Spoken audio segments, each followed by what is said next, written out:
In the early days of television news, Edward R. Murrow worried about the future of journalism. This is an old team trying to learn a new trade. Later, Walter Cronkite became the most trusted man in America. And that's the way it is. Today, there is tension between the White House and the media. We have concerns of so-called fake news and declining faith in news sources.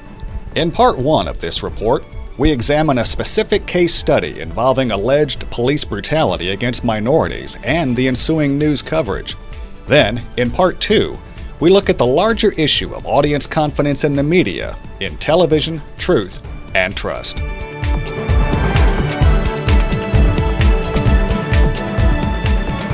Minnesota traffic stop turns deadly as a police officer opens fire on a black driver. It feels like every week, sometimes every day, another person, often black and unarmed, has died at the hands of police. After a police officer was charged with first-degree murder, accused of shooting and killing a black teen and continuing to fire even after the teenager fell to the ground. The headlines make it seem as if the country is experiencing an unprecedented wave of police violence. But, as CNN first reported, experts say that isn't the case.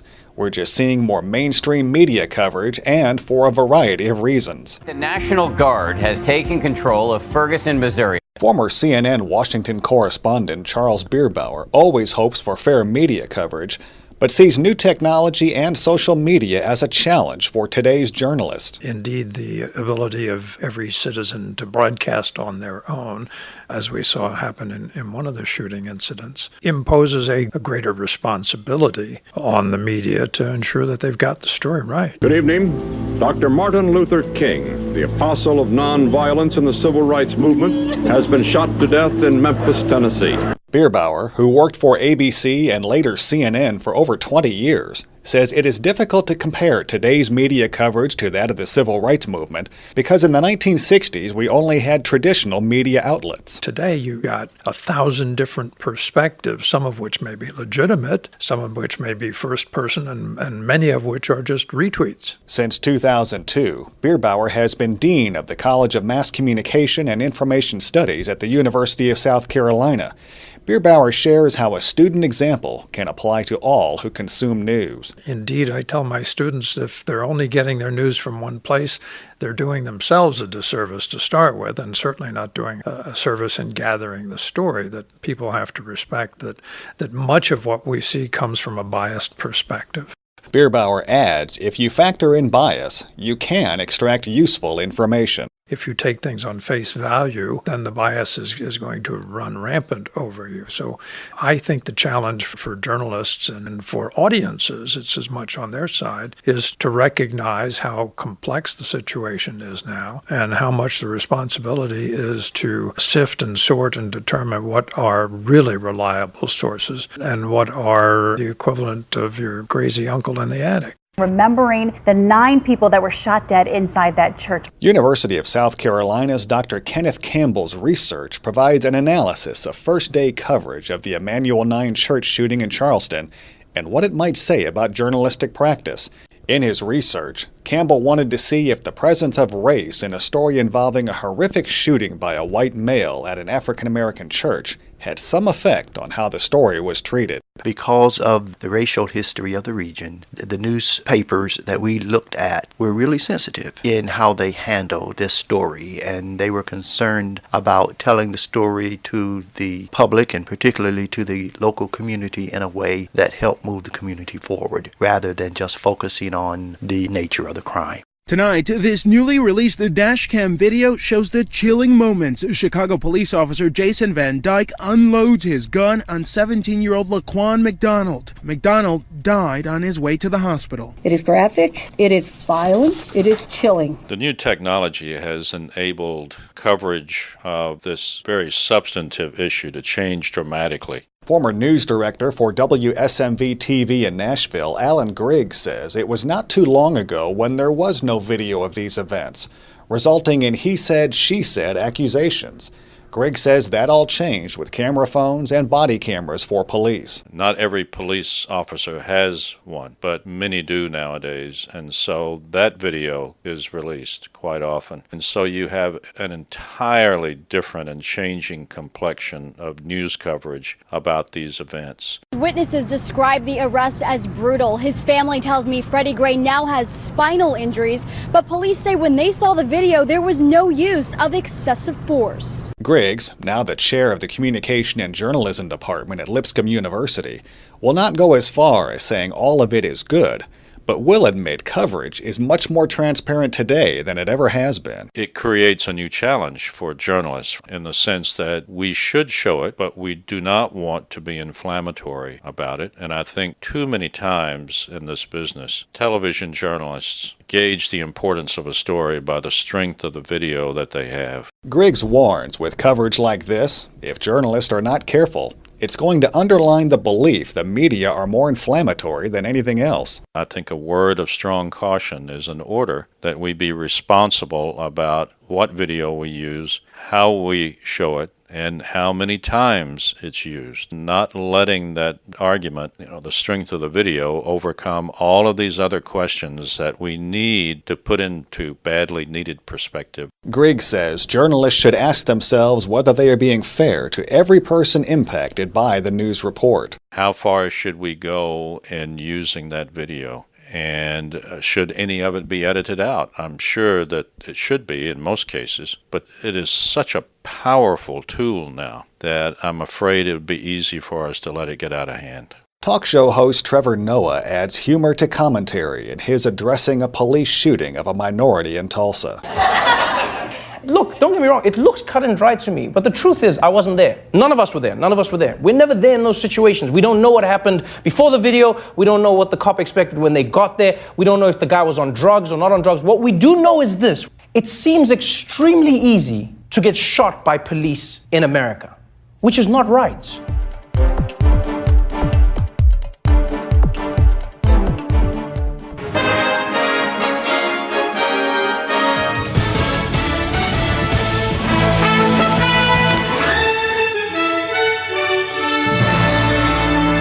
Generations have received news of the most important events from the media. It is reporters who have given us our first draft of history. This just in, you are looking at obviously a very disturbing live shot there. That is the World Trade Center, and we have unconfirmed reports this morning that a plane has crashed into one of the towers. For many, trust in the media was at an all-time high from the era of World War II, with coverage provided by CBS's Edward R. Murrow, who was also there for the early days of television. We're impressed with the importance of this medium. We shall hope to learn to use it and not to abuse it. That trust continued with news anchors such as Walter Cronkite, who was considered by many the most trusted man in America. Cronkite anchored the CBS Evening News from 1962 to 1981 and led us through the civil rights movement, assassinations, Watergate, space travel, and the war in Vietnam. The enemy struck across the length and breadth of South Vietnam. However, a recent Gallup poll shows Americans' belief that television, newspapers, radio, and new media report the news fully, accurately, and fairly is now at an all-time low of 40%. Foreign automakers suffered steep double-digit losses. Overseas, the city of Rome narrowly escaped disaster. How soon will American troops be out of Iraq? The Gallup survey shows up until 2003, about half of Americans polled trusted what the media was telling them. That trust has slowly eroded since. So what has changed since the eras of Cronkite and Murrow? According to veteran anchor for WSMV television in Nashville, Demetria Kaladimos, so many outlets today provide news, but she says some lack credibility. The more opinions that are out there, the less trust there is in just a few of those. We've got to be careful and make sure that we're sticking with ones that are giving us accurate information. And that's the way it is. For many, there remains nostalgia for the Cronkite era of media coverage. The Poynter Institute for Media Studies Vice President of Academic Programs, Kelly McBride, says what has changed today is we have so many voices. She says we trusted Cronkite because we did not have many other options. He was a white guy on television telling us that we should believe him, and we didn't have any alternatives. I suspect that if you were to interview people back in the day, there were a lot of people who didn't trust Cronkite, but they didn't have anything else available to them. With so many options today, Lipscomb University Associate Professor of Journalism Dr. Jimmy McCollum says viewers, readers, and listeners tune into the sources in which they believe. I think it's a vicious cycle. Those journalists, those media representatives will tend to spout out the things that they want to hear. I thought it was interesting that somebody has said that even when journalists put out the truth these days, sometimes it's not being believed. So I think that's a troubling sign that journalists have these days. The Poynter Institute's Kelly McBride on only hearing like-minded voices. I'm much more likely to trust people who look like me and act like me and sound like me. And that's true for everybody. But the great thing is we have this plurality of voices. So I can find those voices in lots and lots of different places. Memphis television news director Bruce Moore has difficulty diagnosing the problem of declining trust in the media.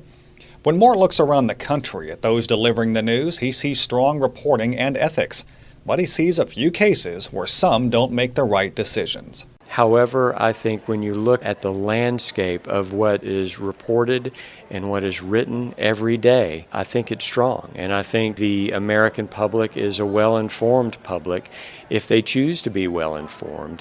Another difference in today's media coverage involves the increase of citizen journalism. Moore's Nashville television counterpart, anchor Demetria Kalodimos, offers a comparison of professional versus citizen journalists. She says citizens are great observers, have great ideas, and she welcomes citizen journalists, but with caution. But I do think that journalism needs to be a profession and a craft. And even the citizen with a microphone or with a camera has some responsibility to the truth. And I would hope that they take that part of their title, if it's citizen journalist, they take the journalist part seriously and put out information that they know to be true, to the best of their investigation and knowledge. In traditional journalism, reporters deliver the facts and let the audience decide what their opinion is of that information. However, some correspondents today offer opinion, according to WSMV anchor Demetria Kalodimos. I think there definitely is bias out there, and again, it's up to the consumer to decide who they're reading, who they trust, and who they go to for accurate information. With more sources for news and the reality of some only tuning into opinions that match theirs, will this actually create a less informed society? News director Bruce Moore says it is up to every person to become informed. It's hard to, from a family standpoint, make people learn about daily events and issues. All we can do is gather the news and report the news, and hopefully people will take it upon themselves to learn about it in whatever way they want to. Some in society trust citizen journalists more than professional reporters. In order to combat this, award-winning journalist and retired editorial page editor for The Tennessean, Dwight Lewis, says media organizations have to reach out to their community and offer not only the news they want, but the news consumers need. Lewis says you cannot call yourself a good media organization if you just cover one area. You have to cover it all. And if you don't cover it all, people are going to look elsewhere for those citizen journalists to give them what they need. With all of the negativity surrounding journalism, Nashville TV anchor Demetria Kalodimos remains positive. I'm still excited about the profession. I think there's always going to be a need for a messenger, and there's always going to be curious and inquisitive people who want to know what's going on in the world. Journalism's alive. We just got to make sure that everyone values it as much as those of us who practice it. The Poynter Institute's Kelly McBride hopes we never get to the place where the public loses all trust in the media. So if nobody trusts anything, democracy doesn't work. We're in a precarious place. I wouldn't say it's a bad place. I think we have choices to make about how we as consumers consume information and how we as news producers produce information. To regain public trust, many journalists may wish to remember the basic principles of journalism, to give a voice to the voiceless, to hold the powerful accountable, and to realize whether we get our news from traditional media, computer, tablet, or phone. This admonition from Edward R. Murrow still applies. This instrument can teach, it can illuminate, yes, and even it can inspire. But it can do so only to the extent that humans are determined to use it to those ends. Otherwise, it's nothing but wires and lights in a box. I'm Terry Likes. You're listening to Tennessee Matters on the Tennessee Radio Network.